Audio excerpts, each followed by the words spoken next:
NID foundation के मुख्य संरक्षक एवं चंडीगढ़ यूनिवर्सिटी के चांसलर, मेरे मित्र श्री सतनाम सिंह संधू जी, एनआईडी फाउंडेशन के सभी सदस्यगण और सभी सम्मानित साथीगण, आप में से कुछ लोगों को पहले से जानने का, मिलने का अवसर मुझे मिलता रहा है। गुरुद्वारों में जाना, सेवा में समय देना, लंगर पाना, सिख परिवारों के घरों पर रहना, ये मेरे जीवन का एक बहुत बड़ा स्वाभाविक हिस्सा रहा है। यहां प्रधानमंत्री आवास में भी समय समय पर सिख संतों के चरण पड़ते रहते हैं और ये मेरा बड़ा सौभाग्य रहा है। उनकी संगत का सौभाग्य मुझे अक्सर मिलता रहता है। भाइयों और बहनों, जब मैं किसी विदेश यात्रा पर जाता हूं तो वहां भी जब सिख समाज के साथियों से मिलता हूं तो मन गर्व से भर उठता है। 2015 की मेरी कनाडा यात्रा आप में से कई लोगों को याद होगा और दलाई जी तो मैं मुख्यमंत्री नहीं था तब से जानता हूं। ये कनाडा के लिए 4 दशकों में किसी भारतीय प्रधानमंत्री की पहली स्टैंड एलोन बायलैटरल विजिट थी और मैं केवल ओटावा और टोरंटो ही नहीं गया था। मुझे याद है तब मैंने कहा था कि मैं वैंकूवर जाऊंगा और मैं वहां जाना चाहता हूं। मैं वहां गया, गुरुद्वारा खालसा दीवान में मुझे माथा टेकने का सौभाग्य मिला। संगत के सदस्यों से बहुत अच्छी बातें हुई। इसी तरह 2016 में जब मैं ईरान गया तो वहां भी तेहरान में भाई गंगा सिंह सभा गुरुद्वारा जाने का मुझे सौभाग्य मिला। मेरे जीवन का एक और अविस्मरणीय क्षण फ्रांस में 9 अप्रैल इंडियन मेमोरियल की मेरी यात्रा भी है। ये मेमोरियल विश्व युद्ध के समय भारतीय सैनिकों के बलिदान के लिए उन्हें श्रद्धांजलि देता है और इनमें भी एक बड़ी संख्या हमारे सिख भाइयों की थी। यह अनुभव इस बात का उदाहरण है कि कैसे हमारे सिख समाज ने भारत और दूसरे देशों के रिश्तों की एक मजबूत कड़ी बनने का काम किया है। मेरा सौभाग्य है कि आज मुझे इस कड़ी को और मजबूत करने का अवसर मिला है और मैं इसके लिए हर संभव प्रयास भी करता रहता हूं। साथियों, हमारे गुरुओं ने हमें साहस और सेवा की सीख दी है। दुनिया के अलग अलग हिस्सों में बिना किसी संसाधन के हमारे भारत के लोग गए और अपने श्रम से सफलता के मुकाम हासिल किए। यही स्पिरिट आज नए भारत की स्पिरिट बन गई है। नया भारत नए आयामों को छू रहा है, पूरी दुनिया पर अपनी छाप छोड़ रहा है। कोरोना महामारी का एक कालखंड इसका सबसे बड़ा उदाहरण है। महामारी की शुरुआत में पुरानी सोच वाले लोग भारत को लेकर चिंताएं जाहिर कर रहे थे। हर कोई कुछ न कुछ कहता रहता था, लेकिन अब लोग भारत का उदाहरण देकर के दुनिया को बताते हैं कि देखिए भारत ने ऐसा किया है। पहले क्या कहा जा रहा था कि भारत की इतनी बड़ी आबादी, भारत को कहां से वैक्सीन मिलेगी, कैसे लोगों का जीवन बचेगा। लेकिन आज भारत वैक्सीन का सबसे बड़ा सुरक्षा कवच तैयार करने वाला देश बनकर के आज उभरा है। श्री अकाल करोड़ों वैक्सीन डोज हमारे देश में लगाई चुकी है। आपको भी सुनकर गर्व होगा कि इसमें भी 99% वैक्सीनेशन हमारी अपनी मेड इन इंडिया वैक्सीनेशन से हुआ है।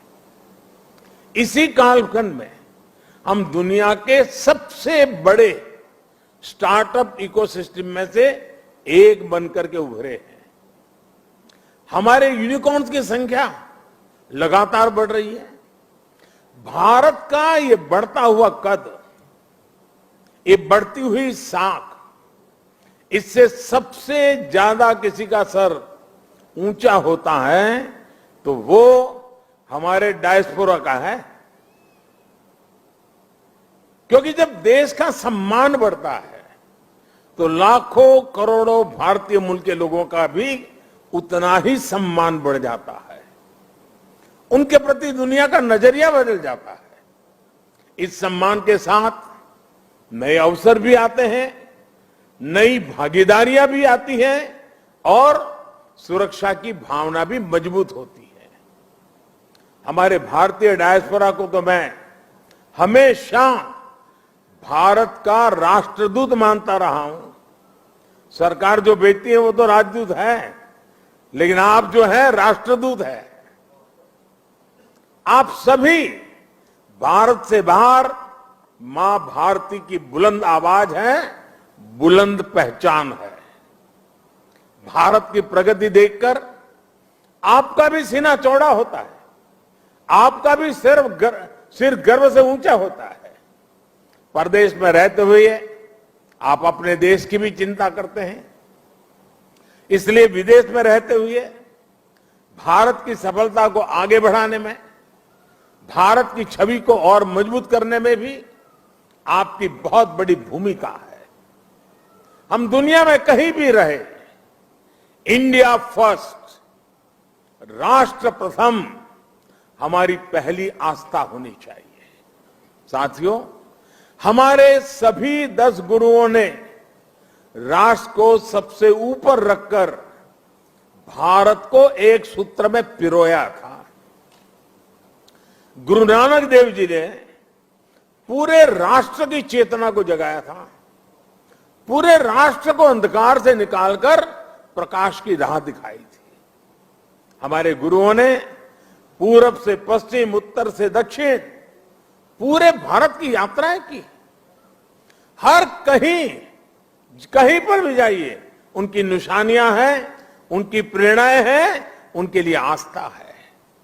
पंजाब में गुरुद्वारा हरमंदिर साहिब जी से लेकर उत्तराखंड में गुरुद्वारा हेमकुंड साहिब तक, महाराष्ट्र में गुरुद्वारा हुजूर साहिब से लेकर हिमाचल में गुरुद्वारा पांटा साहिब तक, बिहार में तख्त श्री पटना साहिब से लेकर गुजरात के कच्छ से गुरुद्वारा लखपत सिंह साहिब तक हमारे गुरुओं ने लोगों को प्रेरणा दी, अपनी चरण रथ से इस भूमि को पवित्र किया। इसलिए सिख परंपरा वास्तव में एक भारत श्रेष्ठ भारत की जीवंत परंपरा है।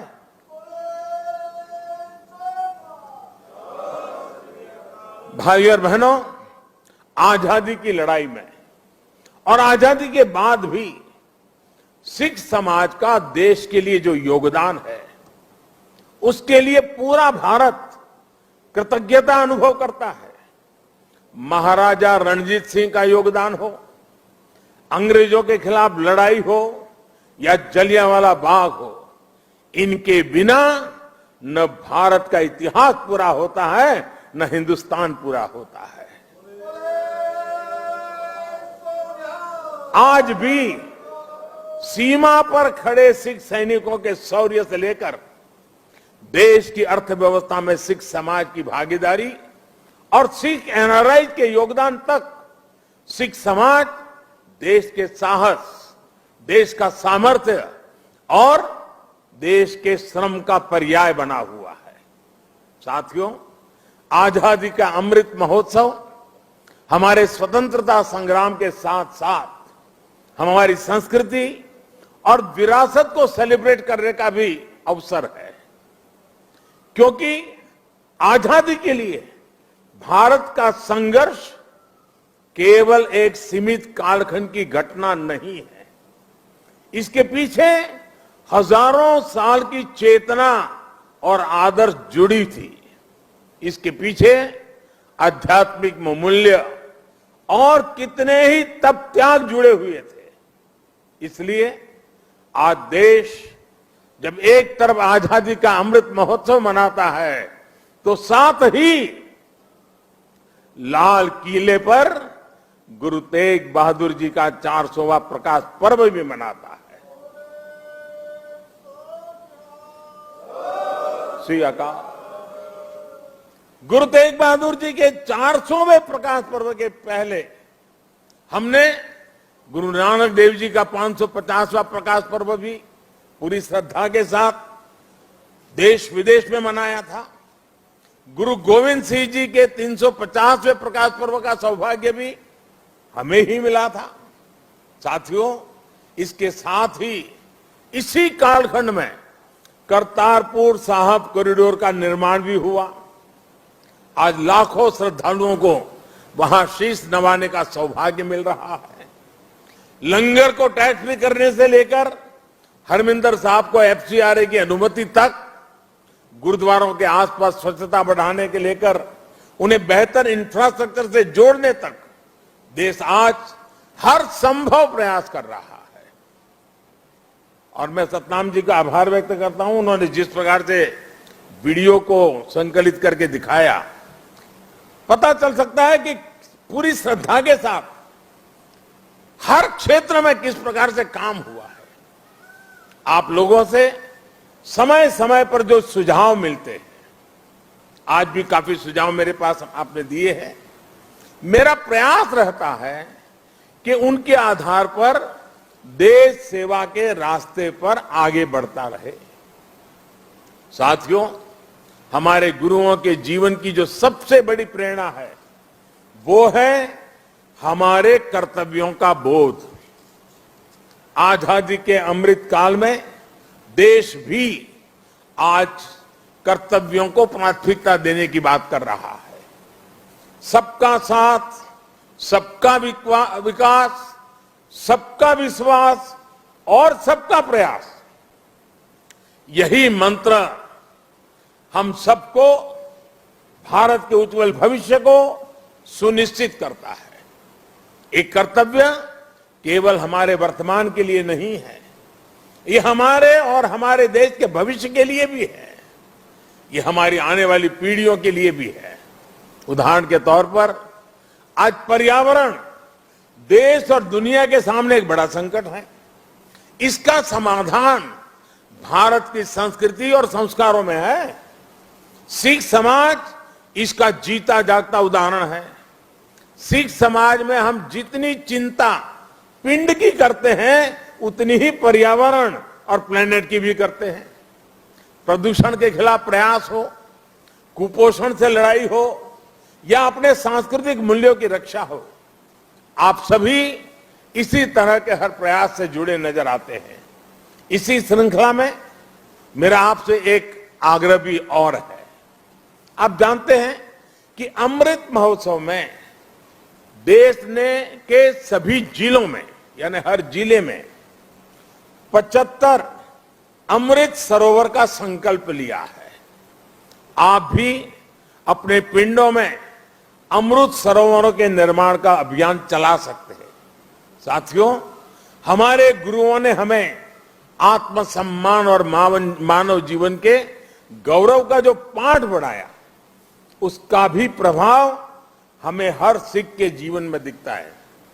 आजादी के अमृत काल में यही देश का भी संकल्प है। हमें आत्मनिर्भर बनना है। गरीब से गरीब व्यक्ति का जीवन बेहतर करना है। इन सब प्रयासों में आप सभी की सक्रिय भागीदारी होना और आप सबका सक्रिय योगदान होना बहुत अनिवार्य और आवश्यक है। मुझे पूरा भरोसा है गुरुओं के आशीर्वाद से हम सफल होंगे, जल्द एक नए भारत के लक्ष्य तक पहुंचेंगे। इसी संकल्प के साथ आप सभी को मैं बहुत बहुत धन्यवाद देता हूं। आपका यहां आना वो मेरे लिए संगत से भी बहुत ज्यादा है और इसलिए आपकी ये कृपा बनी रहे। और मैं हमेशा कहता हूं ये प्रधानमंत्री निवास स्थान ये मोदी का घर नहीं है, ये आपका अधिकार क्षेत्र है, ये आपका है। इसी भाव से, इसी अपनेपन से हमेशा हमेशा हम मिलकर के मां भारती के लिए, हमारे देश के गरीबों के लिए, हमारे देश के हर समाज के उत्थान के लिए हम अपना कार्य करते रहें। गुरुओं के हम आशीर्वाद हम पर बने रहें। इसी एक भावना के साथ मैं फिर एक बार आप सबका बहुत बहुत धन्यवाद करता हूं। वाहे गुरु का खालसा, वाहे गुरु की फतेह।